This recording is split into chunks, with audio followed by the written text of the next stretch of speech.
संत ने अपने गिरधर लाल मीराबाई को प्रदान कर दिए।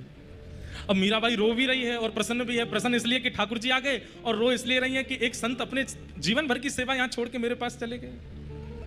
रूठ गई पहले तो ठाकुर जी से, आपकी कैसी लीलाएं हैं, एक को संयोग देते हो, एक को वियोग देते हो, लेकिन मेरी एक बात सुन लो, मुझे वियोग देके कहीं और मत जाना, मैं नहीं जाने दूंगी आपको। और फिर मन में खुद ही सोचती हैं, ऐसा तो उन संत ने भी सोचा होगा कि वो कहीं नहीं जाने देंगे, लेकिन आज ये आ तो गए मेरे पास, अरे इसका मतलब कल तो मुझे भी छोड़ के चले जाओगे। और फिर से मीराबाई रोने लगी। अभी बंधुओं मीराबाई की आयु 6-7 वर्ष की है बस। 24 घंटे मीराबाई ठाकुर जी के सामने ही रहती है। क्यों? कहीं मुझे छोड़ के चले ना जाए। ये भय बना रहता है उनके चित्त में कि कहीं मुझे छोड़ के दूर हो नहीं जाए। कोई भी काम करती है मीराबाई, उनकी दृष्टि ऐसी रहती है, वो तुरंत झांक करके देखती रहती है, लाला बैठे हैं ना, गिरधर बैठे हैं ना।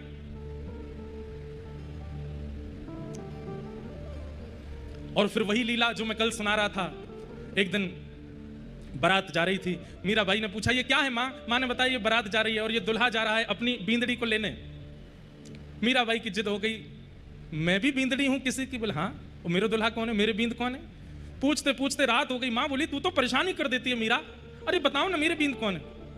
सामने बैठे गिरधर लाल की ओर इशारा करते हुए मैया कहते ये हैं तेरे बींद। और बस मीराबाई ने जैसे ही देखा है ठाकुर जी को, उसी छवि रूप को निहारती रहती। बंधुओं एक बार मीराबाई के मंदिर का नाम है श्याम कुंज। क्या नाम है? श्याम कुंज, जहां गिरधर लाल विराजते हैं। अलग अपने परिवार से एक कुंज बनाई है, वहीं घास लगाई है, वहीं पर पौधे बनाए हैं, वहीं सुंदर सुंदर बेल बनाई है, वहीं सुंदर सुंदर पुष्प बनाए हैं। वहां मध्य में इनके गिरधर लाल जी विराजते हैं। वहीं पास में एक सरोवर बनाया है, नील सरोवर, उसमें कमल प्रकट किए हैं। पूरे दिन मीराबाई वहीं लगी रहती हैं।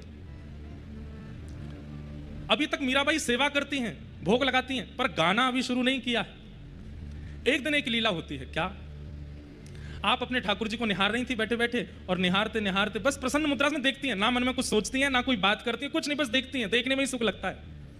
और देखते ही देखते पता नहीं सरोवर से कुछ आवाज जैसी आई, और मीराबाई ने जैसे सरोवर की ओर देखा तो जो लगन ठाकुर जी को देखने में लगी थी, वही लगन सरोवर को देखने में लग गई। बिल्कुल वैसे ही नील कांति सरोवर की, सुंदर सुंदर उसमें कमल बह रहे हैं। मीराबाई उसको देखने लगी, और देखते ही देखते देखते ही देखते ठाकुर जी के कटाक्ष के दर्शन हुए। ये ऐसे नेत्र सरोवर में दिखे, और जैसे ही मीराबाई ने वो दृश्य देखा, तुरंत उठ खड़ी हुई, बार बार अपने हाथ से इधर उधर करके देखें कहां हैं वो नेत्र दिखे थे। इतने में चंदन की सुगंधी आने लगी।